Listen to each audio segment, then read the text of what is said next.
as it gets. Hey, this is Marcia Prince, IFBB Bikini Pro and Guest Berry Nutrition spokesmodel, and you are listening to the UCW radio show, In Your Face. The number you have reached, 911, has been changed to a non-published number. You're listening to UCW Radio. In your face. Give it to me, baby. All right, welcome to the UCW radio show, and thank you for tuning in. Today we have a great guest on the show. She is an amazing talent in the world of interior design. She's been featured on NBC's Open House, George to the Rescue, and LXTV's On the White Carpet, to name a few. She's been featured in a lot of magazines, newspapers, she's been all over the place, and she's just growing still. And her popularity is getting vaster, and her business is booming. And her story is one that will inspire you, I have no doubt. So without further ado, please join me in welcoming Frances Herrera to the show. Frances, welcome to the UCW radio show. I'm so excited to have you on the show. Thank you so much. I'm excited to be overdue. Way overdue, without a doubt. I'm seeing you on TV all over the place. You're like, oh my God, you're blowing up. You're blowing up. And I'm like, when's Frances going to come on my show? Waiting. But now we have you here, and it's great to have you on. Your background is interesting, and I want to get into everything. You and I spoke before, and I want to get into everything that's going on in your life. What makes you you, and how did you progress from being in New York to now having a very successful interior design business? But the business that you do is different in nature, and I like it because with a lot of homeowners that are new to market, first-time homeowners coming out, they're looking for that high-end look, but without the high-end prices. Yeah, exactly. Well, that's exactly my philosophy, and that's what sets me apart from all of the other interior designers and decorators. And I discovered this when the recession hit, is that people, really were not able, and the mindset also changed. People just didn't want to spend more than they had to, and everyone was much more budget conscious. And naturally, I think just everything, the mentality and the behavior shifted into being much more conservative. And not that I was like a super high-end and crazy expensive designer before, but I realized that I just became more conscious of it. And so in, developing new business strategies, making sure that I was going to stay afloat through the crisis that we all went through, I started, putting together a much more approachable sensibility to my business, and so I came up with my philosophy, and it's called affordable luxury. Mm-hmm. And the meaning of that is by curating elements that are high quality that my clients value, whether it being a well-made piece of upholstery or well-made case goods, which would be tables and cabinets that are investment pieces, and then mixing those with pieces that are not so expensive, like, pillows. People don't want to spend, over $50 on pillows or accessories or even artwork that you can find some great, up-and-coming artists that are accessible and affordable. So it's that mix, that special mix. It allows me to create these interiors that look super high-end, but they don't have that high price tag that comes with it. And so that's, my philosophy. It's affordable luxury. And my clients love it because they get this super sophisticated look that's livable, it's luxurious, but it's accessible. And they don't have to feel guilty about telling their friends that they've worked with an interior designer.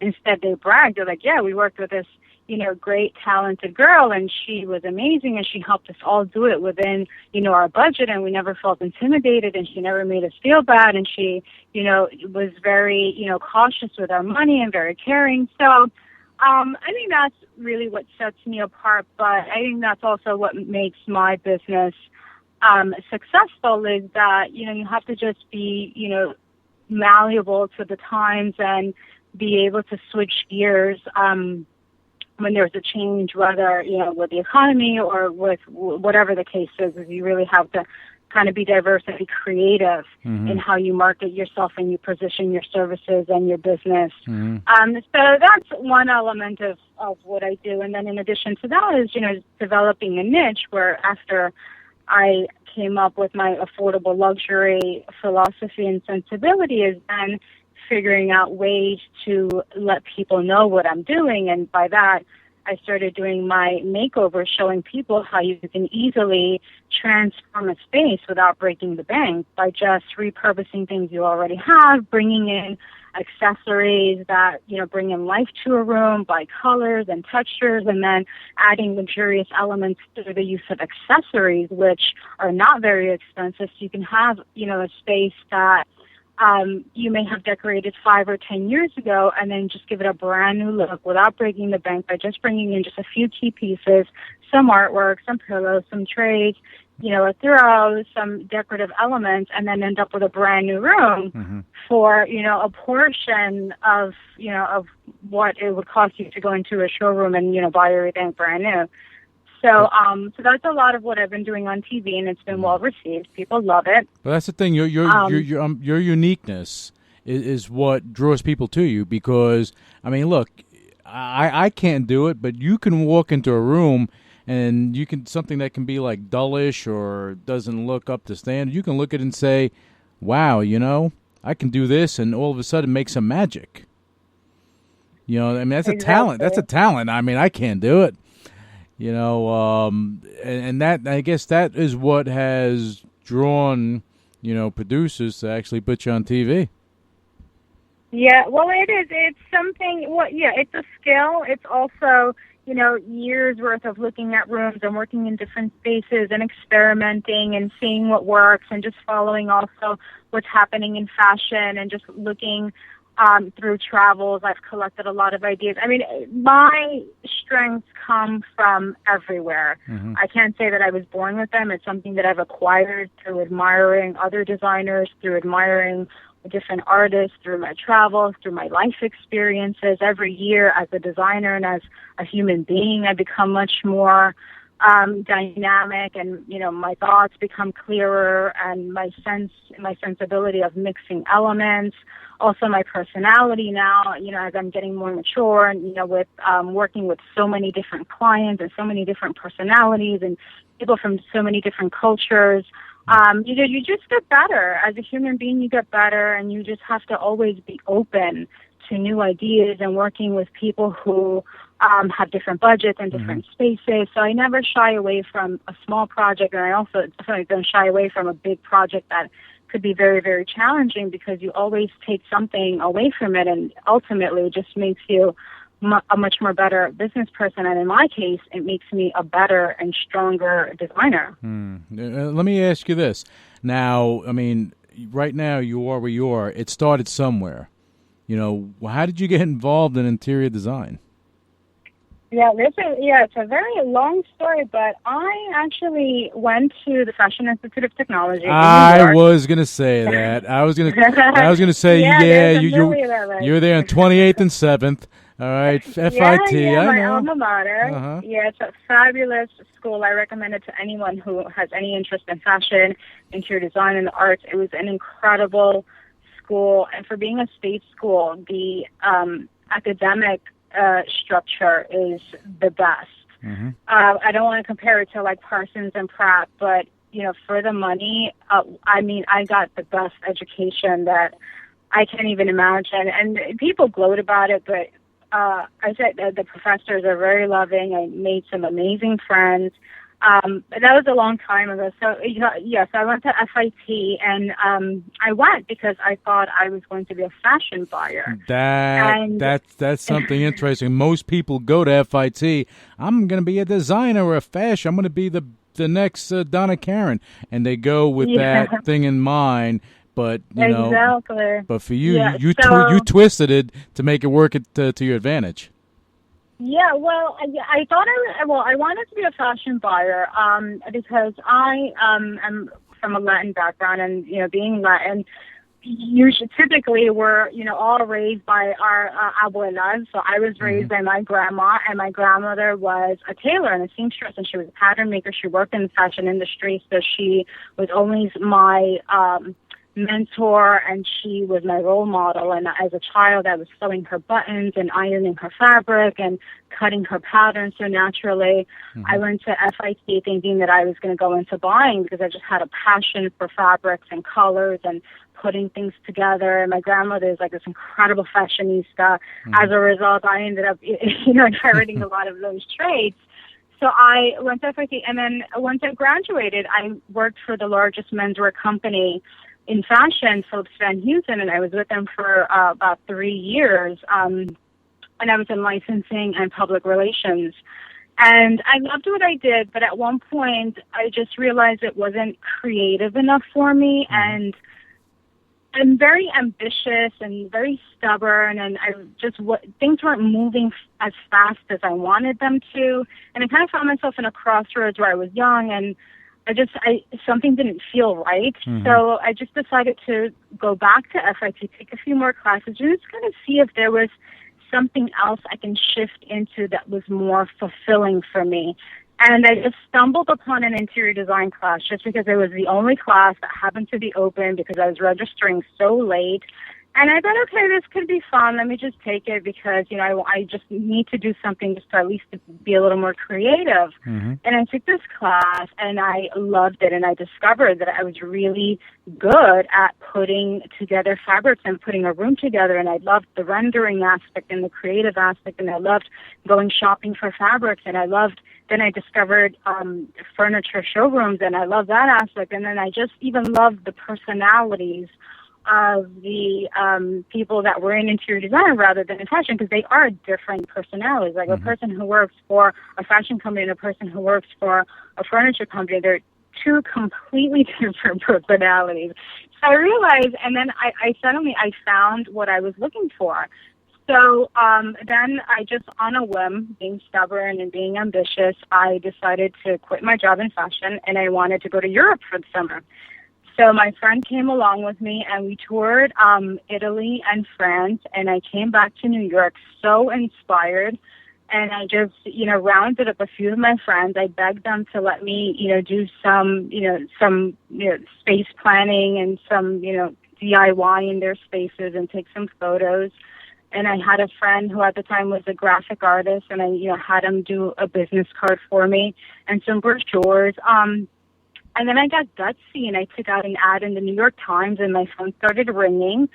And before you know it, I had a little bit of a following, and I started getting referrals, and I started getting really good. And then I started, pitching my work to blogs, which at the time were very new. So I was one of the few interior designers that was being featured in blogs. And all of a sudden, there was a little buzz because then blogs started becoming popular, and people were like, oh, who's this girl who's all over these blogs? And it was probably just me and like 5 other designers, where now it's like 1 million people want to get on a blog. Yeah.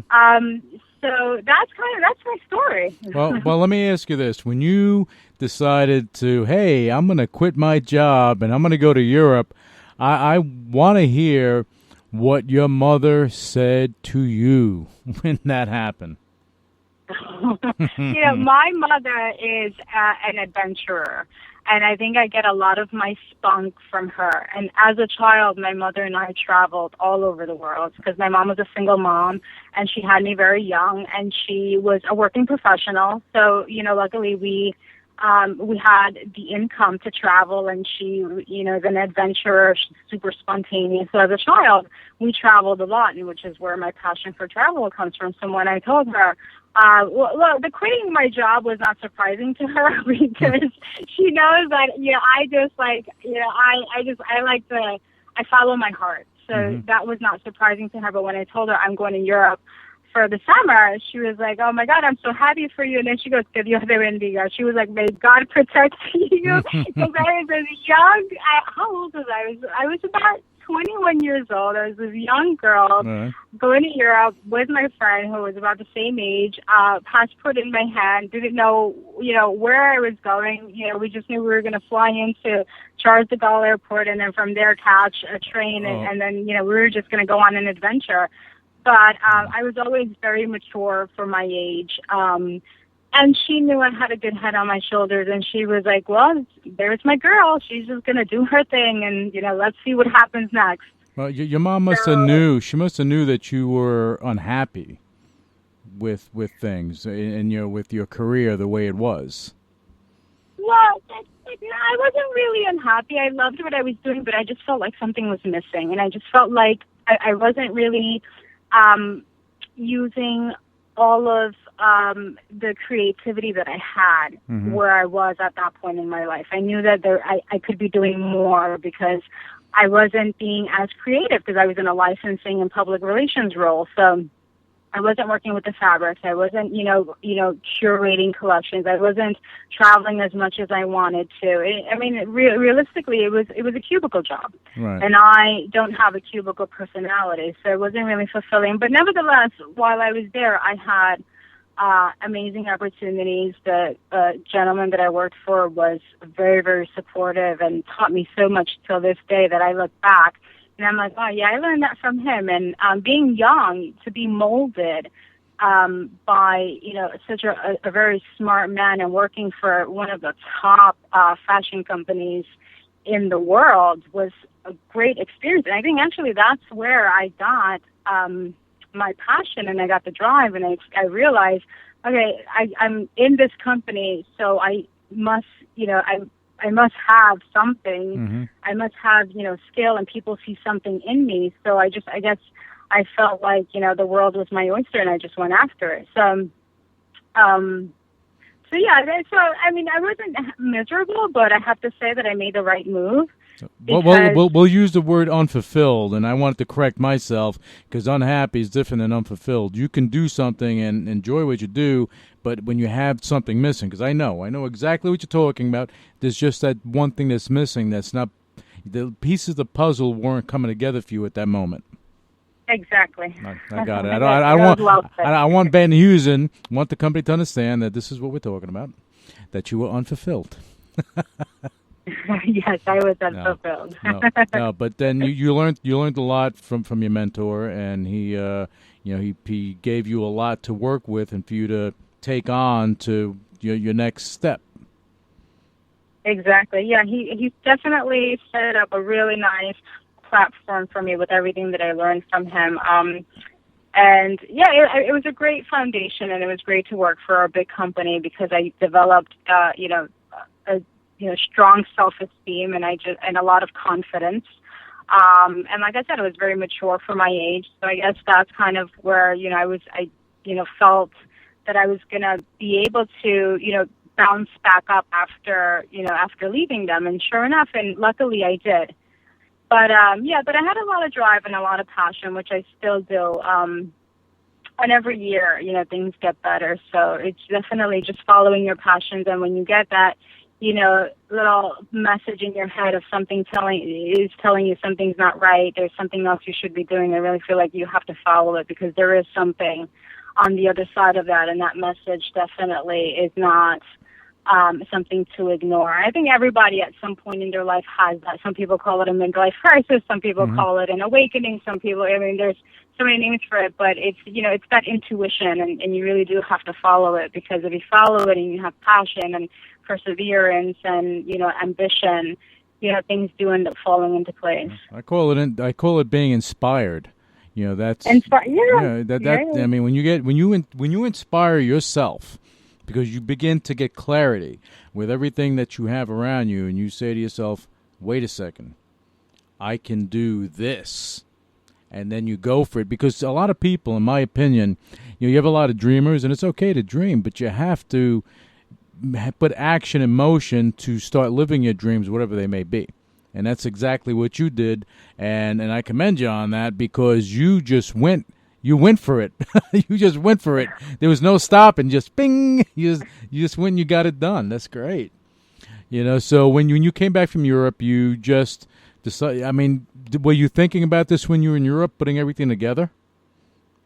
I was. While I was in Europe, I think that where I was most influenced is when I was in Rome. When I was in Rome, there are, these all these little spaghetti streets, and they all have these incredible antique stores, and then you find these, beautiful Italian fabrics, and then you see all this incredible architecture, and then between the culture and the food, it was just, I realized that I needed to do something that was super creative, where I was able to mix all of these, beautiful elements that we live within, every day, and, put them together to create, these lifestyles that are very enriching. Mm-hmm. And that's where I realized, okay, I need to do something with interiors, because this is what I love. I love architecture. I love mixing and, putting things together with fabrics and with furnishings and art. And, and then the accessories. As a child, I was always a bookworm. I had an obsession with books and magazines. So I always found myself, flipping through fashion magazines, or, then home magazines, and then travel magazines. And then when you really, analyze it, it's all just, it's lifestyle. And I wanted to be in a position where I, could work with people and, diagnose their lifestyles and create these homes that are personalized and really capture their passions, their interests, their life experiences, and enrich their lives through giving them these spaces that inspire them the way they inspire me. And really, I'm articulating it now because I'm much more mature, and I understand the evolution that I went through. But at 21, that's not what I was thinking. At 21, I was thinking, okay, I quit my job, I'm broke, I need to figure out, how I'm going to do this, and I have nothing to lose. And so I'm just, I plotted out. I was like, okay, I have, all my friends in the city. They all have apartments. I made a list of everyone I was going to go through one by one and ask them if I can, borrow their apartment for 9 hours and play around, take some pictures and see, what I could do, and, see if there was something there that would stick, that people actually, appreciated my eye for, moving furniture and, putting, accessories together, and even doing a little bit of organization. But yeah, there was something there. That I had something in putting things together and layering, in creating balance and harmony in a space. And then, through the years, I fine-tuned it, and I created my own distinct style that is unique. My style is not like anybody else's. Mm-hmm. I don't follow trends. I do my own thing, and I really am inspired by my clients. Mm-hmm. And I'm inspired by my travels, and I'm inspired just by things that I see every day, by events, by, art galleries, and by people I have interesting conversations with. So, yeah, it is. It's just, it comes from everywhere. Yeah, but it's taken you years to cultivate, your style, the way you work. It wasn't overnight. It was a process. Yeah, it's an evolution process. It's a process of just, training your eye with colors and developing, a taste level as well through your life experiences.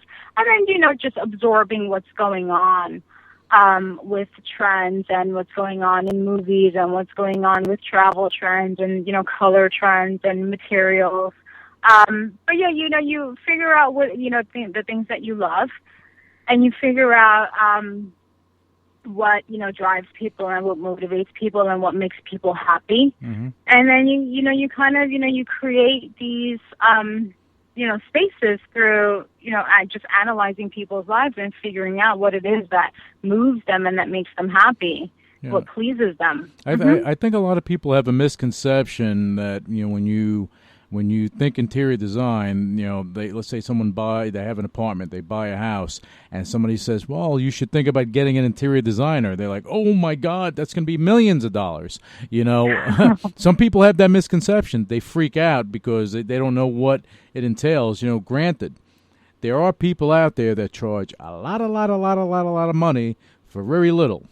Okay. What you do, and it's not even the services. I'm talking about the furniture and the this and the that. It costs a lot of money. And people, some people get panicky if they're on a budget. With you, you're able to work within their reasonable budget.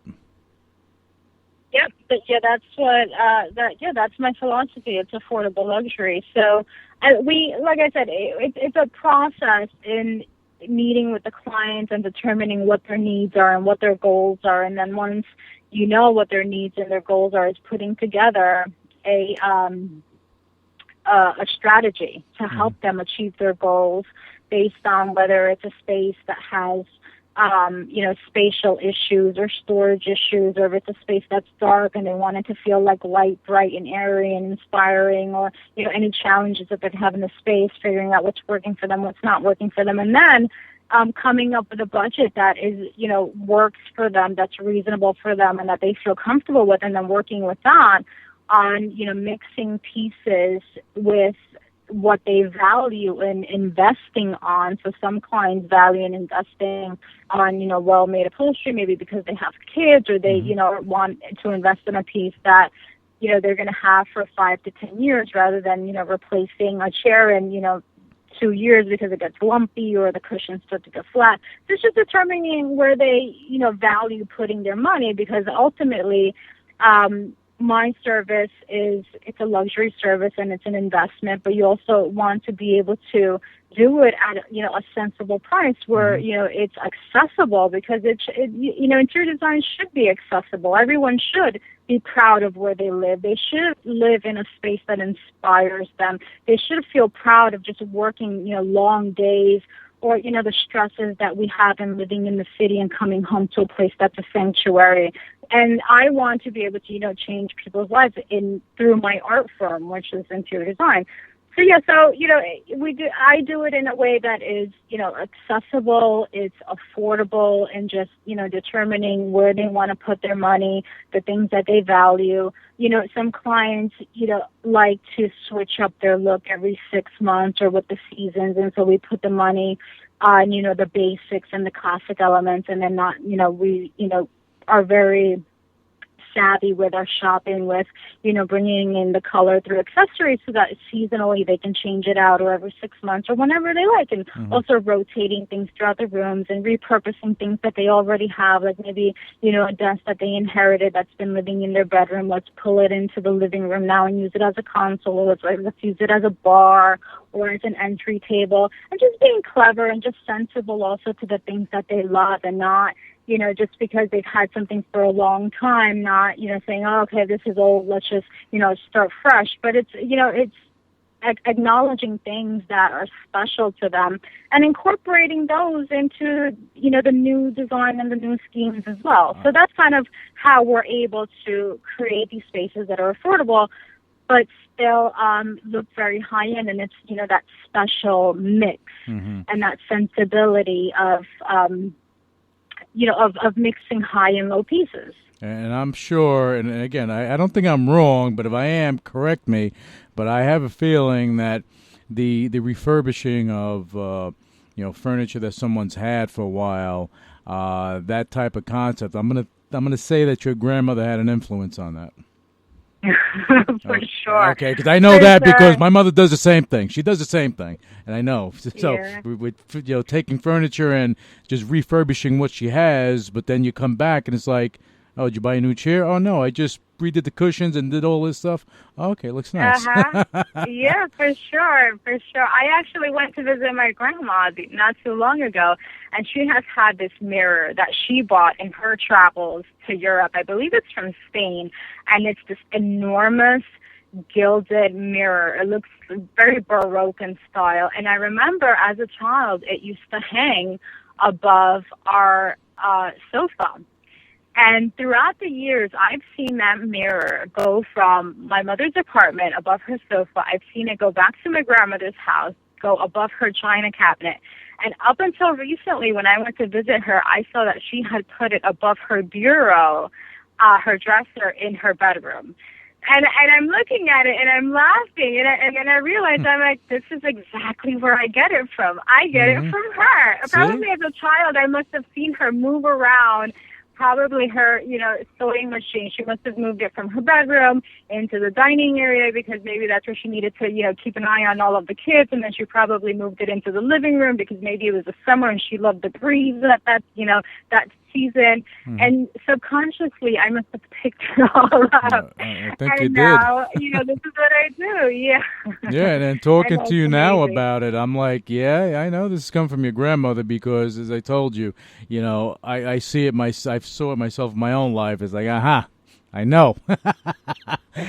now talking about your grandmother, which she sounds like an amazing person. Let's talk about the name of your company. Okay. Yeah, so my company is Interiors by Francesca, and Francesca is my grandmother. And like I said, she is my role model. She's the love of my life. She's my mentor. I get so much from her besides my personality and besides my gift, if I can call it that. But yeah, I got so much from her, being Latin. She had a major influence in my life, and, she raised me, while I was a child until, I was about 13, and then I couldn't be raised anymore. But my mom, like I said, she was a working professional. So, Right. yeah, she was, while she was off to work, like many, Latin families, the grandma is the one who, holds the fort down and watches the grandkids. And so that's, how I was raised. So, yeah, so I'm naming my company after my grandmother. I was named after my grandmother, but my mother chose the more, American version, which is Frances.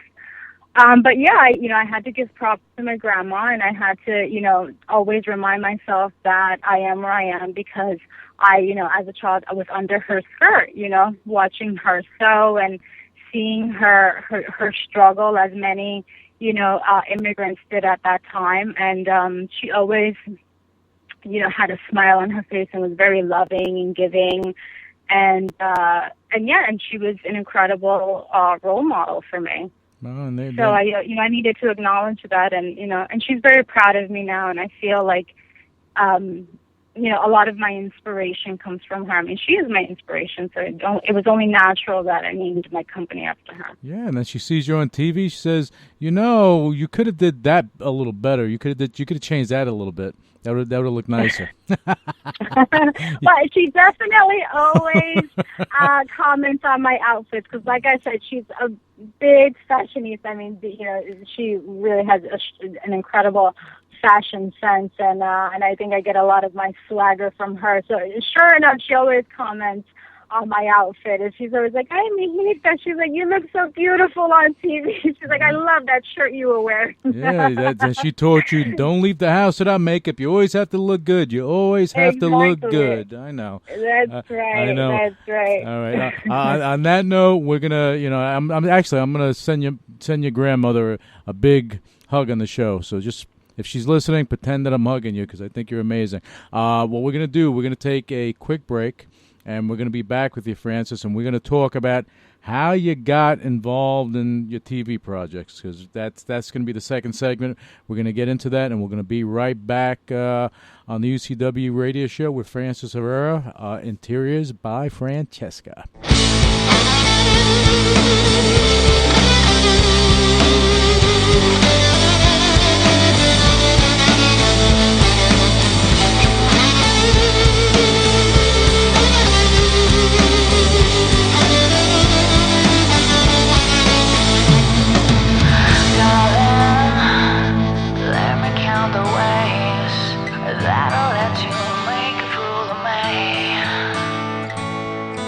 Thought I could live for days on the scraps you threw my way.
Tonight, we continue a tradition here at the White House by honoring some extraordinary people who've no business being on the same stage together.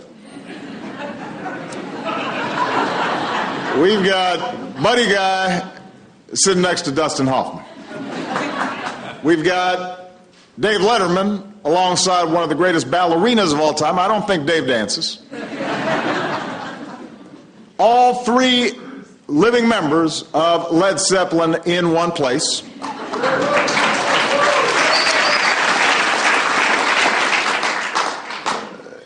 So this is a remarkable evening, and it speaks to something that has always made this country great. The idea that here in America, more than any other place on earth, we are free to follow our own passions, explore our own gifts, wherever they may lead us, and people from all around the world come here to make sure that they too can provide us the incredible gifts that they have.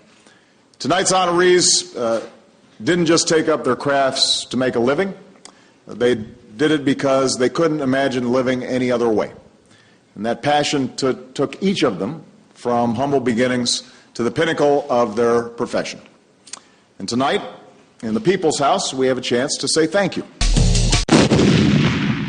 Welcome back to the UCW Radio Show, and we're still here with Francis Herrera, Interiors by Francesca, and a TV celebrity. I guess that's what I'm going to call you. I'm going to call you a TV celebrity.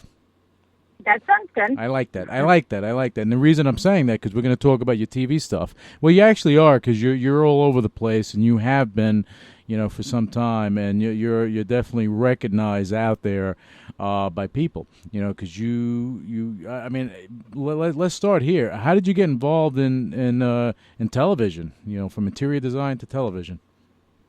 Yeah, it was really not my intention. At the time, I was working with a publicist, Danita King of PR Noir. She's super talented, amazing. So we were working on my, publicity strategy on how, we were going to plug me into magazines and publications and blogs to just spread the word on what I was doing with my one-day makeovers and my affordable luxury design philosophy. And she, I guess, through working with NBC with her other clients, came upon this, opportunity with Open House on NBC with their Dakeover segment, which is their one-day makeover at the end of their show. And at the time, I was, doing my affordable luxury thing and doing my one-day makeovers with, like I mentioned before, with, taking a space and reinventing it with just the use of accessories and moving things around and repurposing things that you already have. So she thought it was a perfect fit. So she pitched them without telling me. All of a sudden, they were like, yeah, we'd love to have her on. They saw my portfolio. They liked my design sensibility. Then coincidentally, we had done a video, but the purpose of my video was to put it on my website so that people saw my one-day makeover process. So we had this short 4-minute little segment that we had created, and she sent that over to NBC, and they got a sense of my personality and my process and how I do things, where I'm like, super fast and efficient, and, how I, make things, interesting by just, moving things around and bringing in color with accessories and art and pillows. And I think they said they saw something, and then they asked her, when I was going to be able to, do something. And it's always at one of my clients' homes, so it's not staged.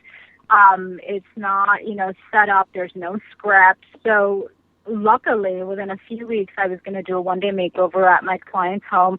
And it happened to be the perfect one-day makeover because it was a big open concept space, and it was a space that was multi-purpose because this family had 2 little children. And of course, children take over. That's just what they do. So this, the house was taken over by the kids, and my clients wanted a very sophisticated space where they can entertain. And, when the kids go to sleep, they can actually enjoy it amongst themselves and have a glass of wine and relax without, staring at a million toys everywhere. So they called on me, and we said, great, let's just do this as a one-day makeover. And luckily, the Open House TV opportunity came about, so we booked it. So we booked to film my first one-day makeover at my client's home. And we did it within about 6 hours. We're in the living room. We added color and luxurious elements with window treatments and a new ottoman that also served as storage so that at night when the kids went to sleep, the parents can, gather up all the toys, stick them in the ottoman, close it, put a tray on it, and have a glass of wine. Then we created a separate playroom with an organization system that was actually kid-friendly that, motivated the kids to stay organized and put everything in place. And then in the dining room, we did the same. We made it much more inviting and welcoming by adding a new light fixture, some artwork, teaching people how to create a beautiful table with what you already have, and just some clever, tips on accessorizing it to make it feel luxurious without, going out and spending, a ton of money on, fine china and crystalware. So it was a great makeover because I got to do like all of these, my tips, which are like they come easy to me, obviously not to other people, right. But I got to teach people things and in 3 distinct spaces. So it was a great makeover because people got to see 3 spaces transformed in 4 minutes. So I think, NBC took a liking to me. They were like, wow, this girl is amazing. Like, how did she do that? Usually, the other designers that are on the show doing the takeover segment usually do 1 room. And me, of course, I'm super ambitious. I always have to even challenge myself, and I did 3 spaces in 6 hours, which in the TV world it equates to 4 minutes. Right. So after that, they loved me. The camera guys were great. They liked that I was young and I was very hands-on. I didn't come with this, diva attitude. I was very laid back and chill, and we would laugh at, our little, because obviously there's bloopers in between. We had a few bloopers. They would get a big chuckle out of it, and they're like, okay, back to work.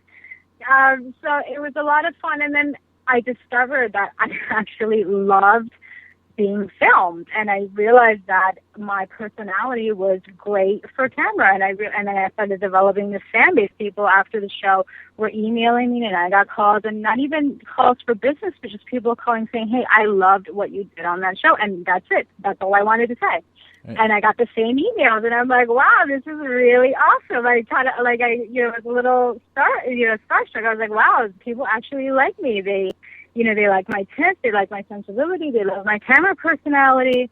So I'm like, all right, let's do another one. So then before you know it, a year later, I've already done about 5 of them. Then George to the rescue called me because the camera guys were, telling them how great I was, how hands-on I am, how I do things on a budget, because obviously when you're doing, a show like George to the Rescue, it's super budget conscious because you're trying to help these families who have either gone through something traumatic, or they really just, hit, a stumbling block and they need some help, or, the purpose is to go in there and help them with their lives, and it's all obviously funded by NBC, so you're on a very tight budget.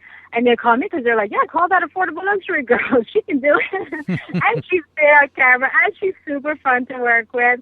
So they called me, and I was, so honored, and I said, absolutely, count me in, let's do it. And it happened to be in this beautiful historic brownstone in Brooklyn, which I love Brooklyn. Like I said, I love architecture. I love brownstones. So I got really lucky. It fell on my lap, and I felt really honored to be giving back and working on a show that, talks about helping a family in need. And it happened to be in this beautiful brownstone with these beautiful women that we were helping. And George, George of George to the Rescue, who was an amazing person. George is a great guy. Oh my God, he's so amazing. And so we did the show, and it was great because it was a very elegant space, and it was like, okay, with a shoestring budget, how are we gonna make this grand parlor, look, the way it should look? And, I did my thing, and we pulled it together, and it looked amazing. And then lo and behold, they're like, oh yeah, and by the way, it's the season premiere. So I'm like, what? No pressure. Like, how does this happen? Yeah, and I'm like, how does this happen? How do I get to do this incredible brownstone with NBC, helping these incredible women who, were like the honorary grandmas of their community, and they were just sweet as pie, incredible women, so inspiring, and it happened to be the season premiere. And, it's, my whole vision, because people don't know that when they pulled me for the show, it's me. It's my vision. They give me no assistance. Like I said, it's not scripted. You're on a shoestring budget. So it was me doing my thing. So it was very challenging, but at the same time, so rewarding. So it was an incredible project. So that was, then it was George. And then it was after that On the White Carpet, which just aired in October, which is on LXTV, which is part of NBC's umbrella of shows. And that was in a penthouse at 75 Wall Street, the Ondas building. Excuse me, la-di-dee-la-di-da. So I mean, it really makes me realize how diverse I can be, which ultimately allows me to communicate that to my clients.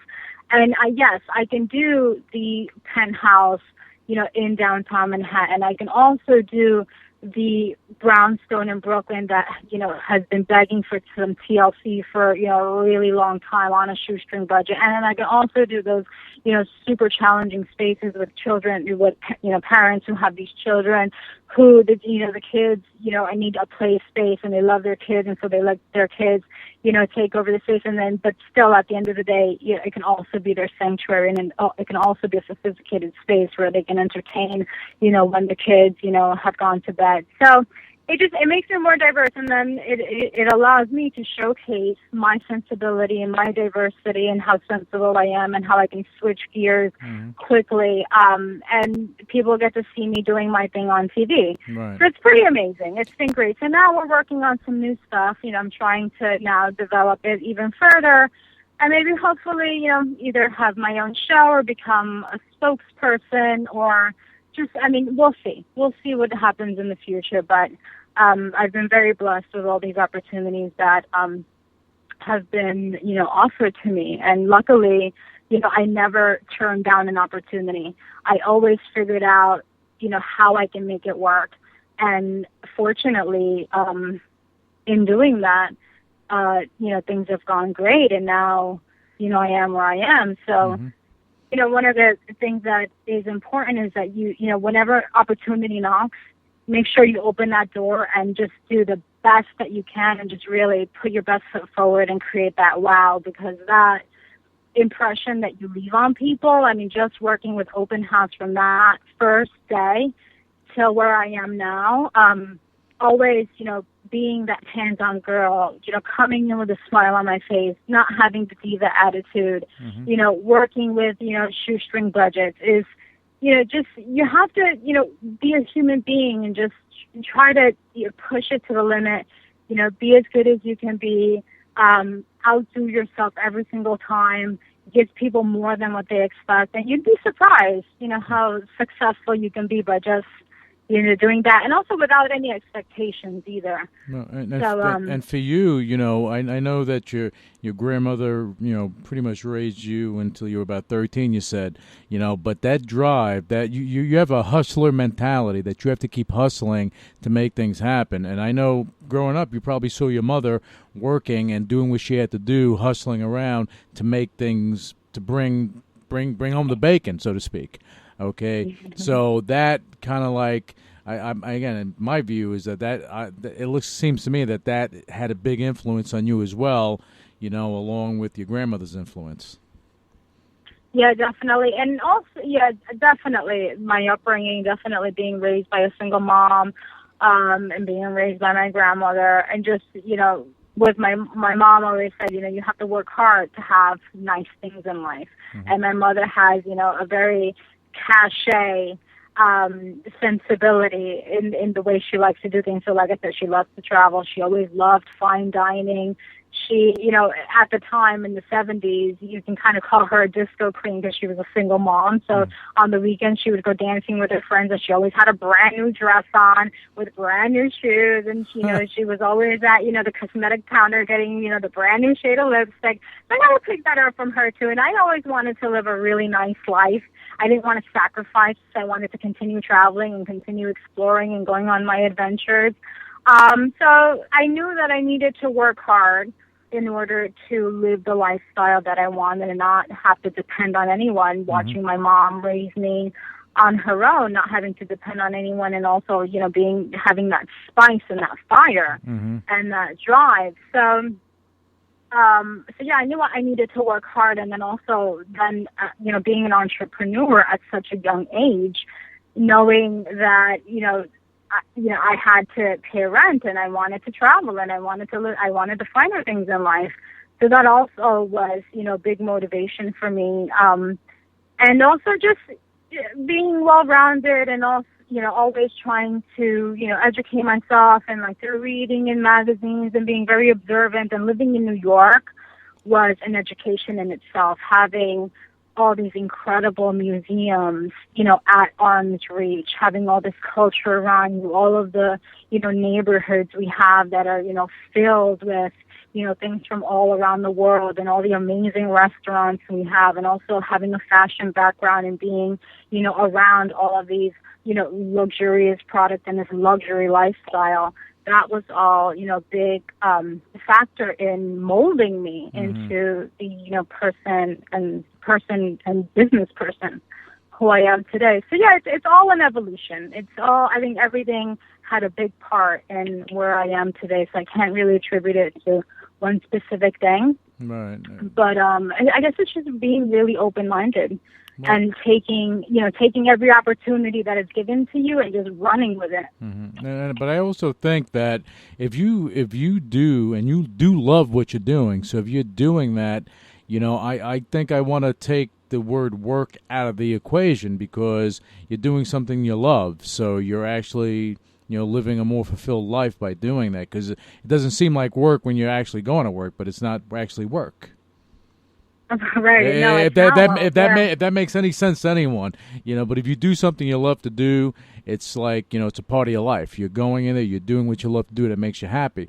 You're doing well with it, but in life, if you're able to do something you love to do and earn a living, then that's the best place you could be. I agree. And everyone is good at something. And there are so many opportunities. I think you just have to figure out what it is that you're good at, figure out what it is that you love to do, and then just, find a way to market whatever it is that you love to do. And, between networking and giving back to communities like I did with George, that opened up doors for me. And like I said, doing my friends' places for free, and taking pictures of them, and, using them as referrals. It's you have to kind of always, it's kind of cliche, but you have to think outside the box and figure out what it is that you love to do. And really, you can make a career out of anything you're passionate about. If you have that much passion about it, and you have something that, and then you put your marketing cap on, because marketing is a big factor of being successful, is you have to use it. And if you're not good at marketing, having a good marketing team, like I hired Danita King, and that was one of the best things I ever did in my life, is knowing, okay, I am not a publicist. I don't know how to, create publicity for myself. So I found someone who was an excellent publicist, and I brought her on, and we became a team, and it worked out because I used her skills, which was my weakness, and together, we opened up so many doors. So, you have to work out what you're good at, and then get a good marketing team behind you with the support structure, and then just make it happen. If you work hard, things ultimately will fall into place. I think everybody should do what they love. Yeah, but you were aware of your weaknesses, so you compensated by bringing someone in that actually knows what they're doing in that area, as opposed to you trying to do it yourself. Yeah, I think that's something that a lot of people have to become more conscious of, is we can't do it all, and you have to at some point, realize what your strengths and your weaknesses are, and everyone has weaknesses. whether you like to admit it or not, but figure out what those weaknesses are and whether you can develop them, and if you can't develop them on your own, because there are certain things you don't know and you can't learn without, having, going to college for a few years, or without, paying to have that knowledge. So you have to figure out what your weaknesses are that are holding you back from achieving whatever your goal is, and then find a way to correct it, whether it's, hiring a publicist or a marketing company or an advertising company, or even if you have your own business but you are not good with your finances, get yourself a great accountant. Like I learned that recently. I learned recently that if I want my business to grow, I need someone to watch all the money we're spending on advertising and marketing and on, travel and what, on my staff and my team, and analyze it all and tell me, what I need to do in order to, for my company to continue being profitable. So it's, everybody has a weakness. So just don't get anyone in Congress, because it's not going to work. then everybody's going to go for the fiscal cliff. That'll be it. Yeah, exactly. No, but that's important stuff, though. That's definitely important stuff because you need to, if you need this, need that, definitely got to put it together, and that's what you've been doing. And I think that's beautiful, because all that's going to happen is you're going to continue to grow, And I had an inspiration. Well, he's an inspirational guy, but he's a high profile speaker, keynote speaker. I had him on the show, and one thing we had a discussion about it. Like years ago, Oprah came out with, she promoted this book, Secret This, Secret That, and people were like obsessed with these vision boards and everything. What people don't understand, and this is why I love your story, you can't look at something and hope and pray is going to happen. You have to put action behind it, and that's what you have done. Everything you've done, there's action behind your vision of what you want to do, but you action comes first, and then you push to get the things done. Yeah, exactly. Yeah, I mean, I'm the kind of person where, because my mother's a teacher, and in life, I mean, you learn so much and you don't realize where you're picking up, and then at one point you're just like, you have your aha moment. My mother's a teacher, and being a teacher, she is super, super organized, and my mother loves making lists. She will make a list for every single thing you can imagine. When I very young, she had lists all over the house, whether it was her packing list for a trip, or whether her shopping list, or her to-do list, or, the list of how many, of her students' parents she was going to call that night. Oh my God.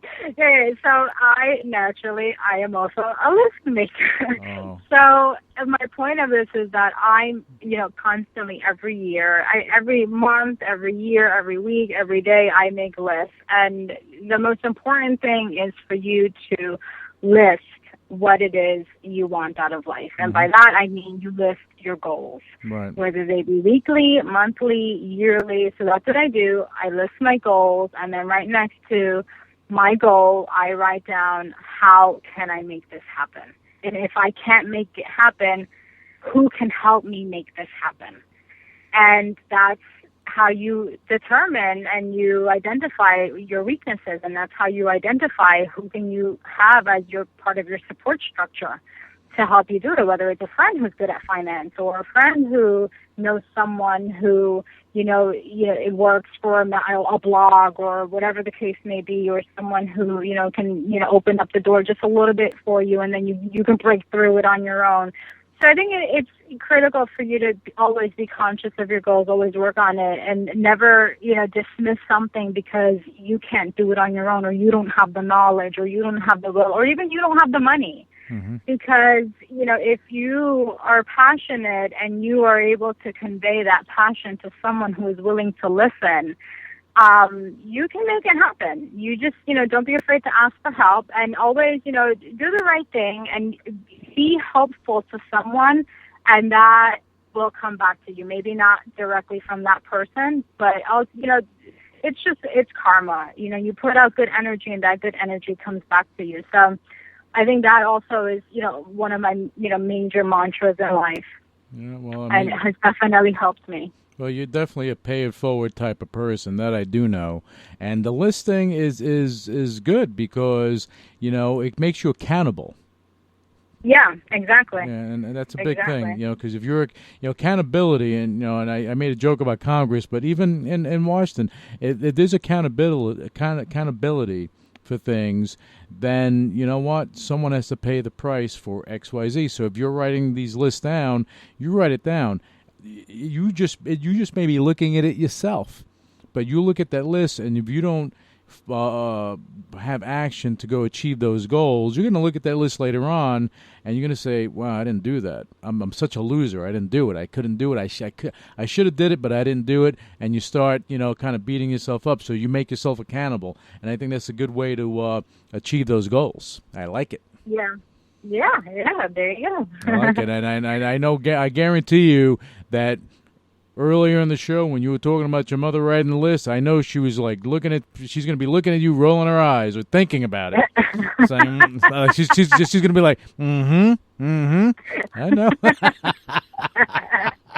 It all comes from somewhere. Yeah, we all have a method to our madness, and that method, it comes from somewhere. Yeah, but it all works. It all works, and for you, it definitely has worked because you run a successful business. You are a success, and the great thing about you is that there are greater things above what you're doing in store for you, and you're not done. You're not even close to being done. And you have a lot, and you have a lot to do, and you just opened up your business in South Florida as well, right?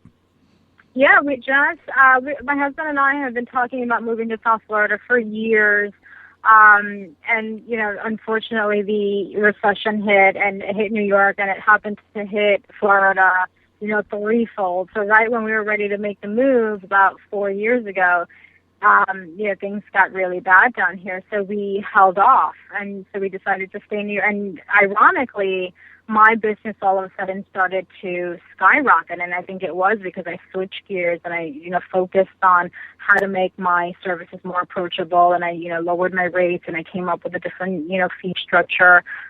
So I continued doing my business in New York. My portfolio kept getting better. And then 4 years later, my husband got a call with this great job opportunity here in Florida, and we came down for 3 days for him to go on his interview and see the location and meet his colleagues should he take the job. And he fell in love. So we fell in love with downtown Fort Lauderdale, which is where we're living now. Mm-hmm. And so again, I'm very spontaneous. He, is very, cautious, by the book kind of guy. He's in finance, so I call him my nerd. He's the one who crosses all his T's and dots his I's. I do too, but I'm really more, go with the wind kind of girl.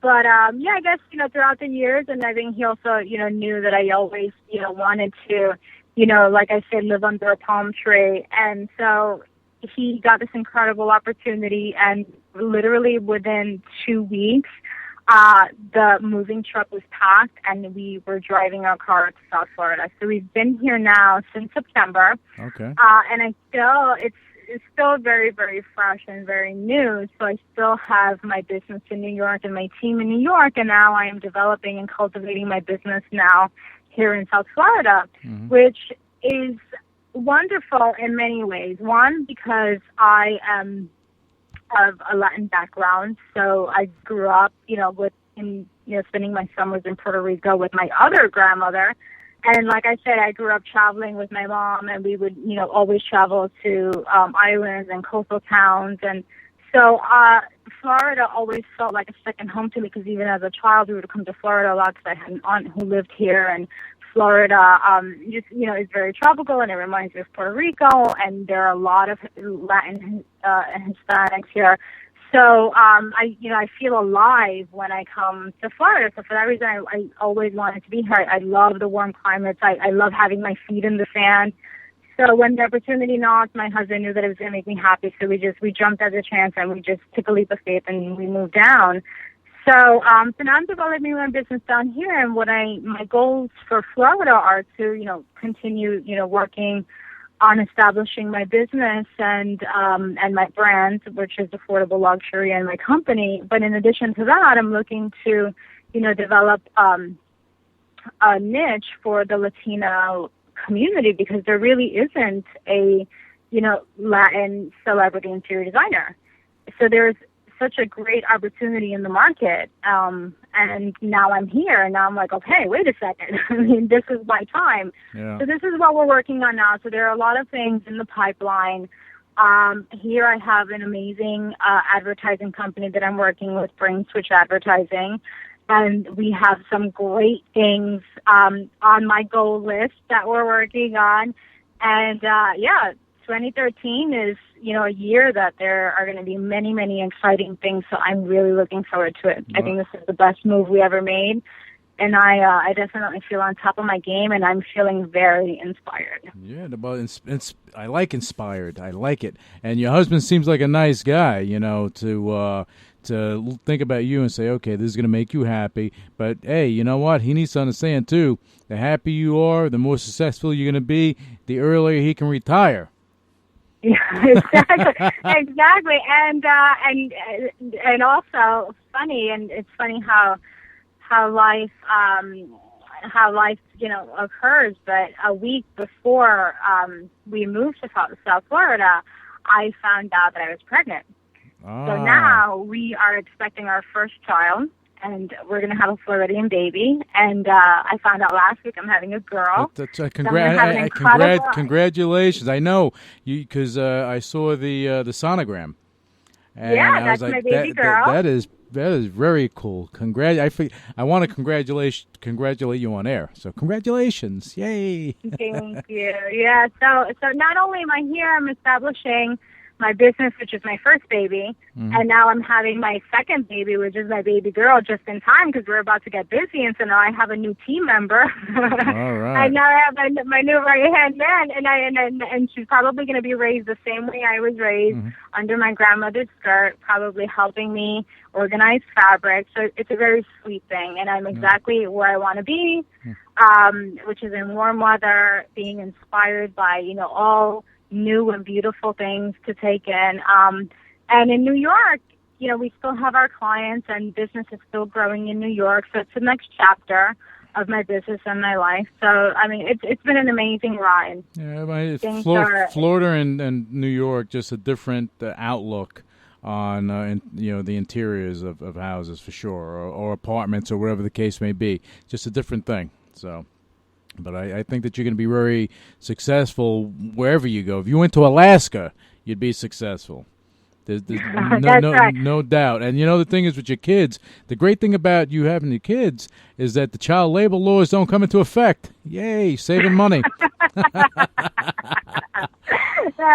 mean, when they're your kids and they're not on payroll, I don't think it's child labor, is it? Yeah, exactly. Like, I'm taking care of you. You better get to work. Sew a button on that thing. There you go. Yeah, they're just working for food. They're not really working for money. Oh my God! Yeah, like the guy in the street with the sign, "I'll work for food." Yay! but that's good stuff. Family's important, and I hear it in your voice how happy you are, and that is definitely a game changer when you're building a business. Because the happier you are, the more it's going to grow, and the more you're going to be able to relay that to people. Because if you can relay it to people, then it grows. And the thing is, if anyone from HGTV or DIY or even NBC, if you're listening to this, Francis is someone that you definitely want to have a show because you're personable.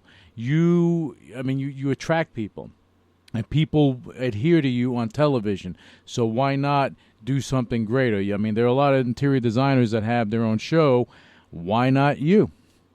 And you have that Latina spin on it, so definitely why not you? Exactly. Yeah, there's room for everyone, and I happen to have something that is very unique with my affordable luxury concept and my sensibility, and my experiences in life. I think that all shines through on camera and shines through on my day to day when I interact with people. And all of the challenges that I welcome. So, I think it all shows through, and I think people, feel inspired by that alone.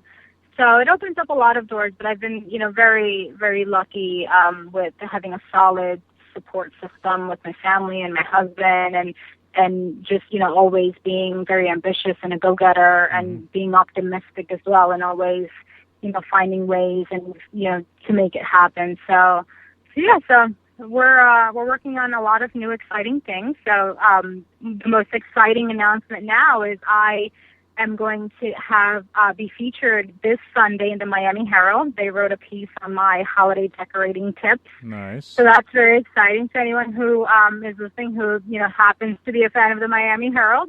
Check me out this Sunday in the House and Garden section. And then, we're working on some more stuff for 2013, like I said. So it's all very, very exciting. Well, I think you're going to have a bang-up year, and that's going to be the catalyst for a lot greater things because, again, as I said earlier, and I'm not trying to pump this up too much, it's just how I see things. I look at the person, I look at what they did, what they've done, and I kind of look at how their journey to date, and that's what we talked about, your journey to date and where you're going. And where you're going to go, I mean, it's going to set the standard for your kids because they're going to see it and they're going to be inspired. And the great thing about you is that I know that you go and you pay it forward because you're always looking to help someone. And that's a big thing. That's a big plus. I give you kudos on that. Yeah, thanks. I mean, I think you always have to be, supportive of other people because naturally those people will at that point be very supportive of you. Mm-hmm. Always look for ways to help your community. And there are so many ways that you can help people. And even I love being mentors to the people on my team. I have, some younger designers who look up to me and, trying to help them and with their careers and, always with a very sincere approach.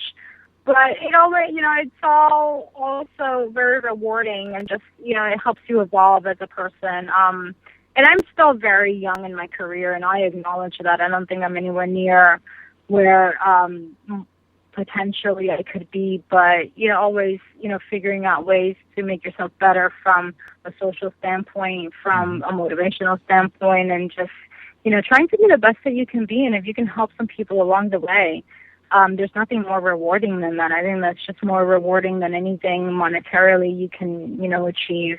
It's so good for the soul, and ultimately that, pureness and that, genuine, people see you with, with expressing genuinely, what your passion is and, your sense of caring, all comes through. So I think it's always really good to just, be as genuine as you can be. Mm-hmm. Yeah, well, those are great words, and that's a great way for us to actually end the show. You and I can talk for hours. I know it, but we don't have hours on the show. I mean, you're an amazing person, Francis, and what I want you to do, if you can do this for me, let our listeners know how they can find out about you, follow you, get to know you better. Because, again, 2013, no doubt in my mind, is going to be a banner year for you. So, give your websites, your Twitter, Facebook, or whatever else you got. Yeah, you can check out all of my work, my videos, my design portfolio, learn more about me on my website, which is interiorsbyfrancesca.net. You can follow me on Twitter on my design adventures and follow more about my tidbits on my life and my day-to-day activities and the fun things I'm working on Twitter at Follow Francesca. You can follow us on Facebook also through our Facebook page at Interiors by Francesca. And then now that I'm in Florida, we have our Florida-based company, and because nobody knows me as Interiors by Francesca down here, you can also look me up at francisherrera.com. All right. And so thank you for listening. I had an amazing time chatting with you and sharing my life experiences and all of the good stuff that's happening, and hope I've inspired a lot of other people. I think you have, and I think you will, because they'll listen to the show today, tomorrow, the next day, whenever they want to listen to it, because you do have an inspirational story, and I was honored to have you on the show. And again, I love the story, and what I want to do is down the road, when everything starts building up, and I know that's going to be sooner than later, I want to bring you back on to give an update to your fans, to the listeners, so that they know what's going on in your world. I would love that. That sounds amazing. Well, you have an open invite, Frances. Thank you so much.